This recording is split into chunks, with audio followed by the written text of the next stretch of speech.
आज देशभरात सर्व सरकारी बँकाचे कर्मचारी संपावर गेले आहेत. अकोल्यातही संपाचा मोठा परिणाम पाहायला मिळत आहे.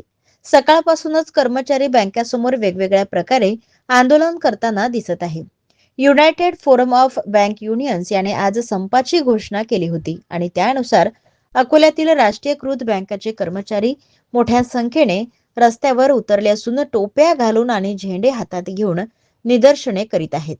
युनियन कर्मचाऱ्यांसाठी 5 दिवसीय कामकाजाची मागणी यावेळी करण्यात येत आहे आणि 5 डे वर्किंगसाठी संघटनांची मागणी आहे. या बदल्यात दररोज 40 मिनिटे अतिरिक्त काम करण्यास तयार असल्याचं संघटनेचं म्हणणं आहे आणि सध्या महिन्याच्या दुसऱ्या आणि चौथ्या शनिवारीच बँका बंद असतात.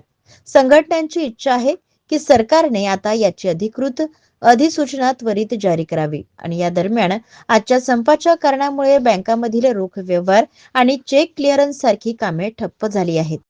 जिल्ह्यातील सत्यलढाच्या महत्त्वपूर्ण घडामोडी पाहण्यासाठी आपले Satyaladha YouTube news channel subscribe करा, बेल आयकॉनला क्लिक करा आणि रहा सदैव अपडेट.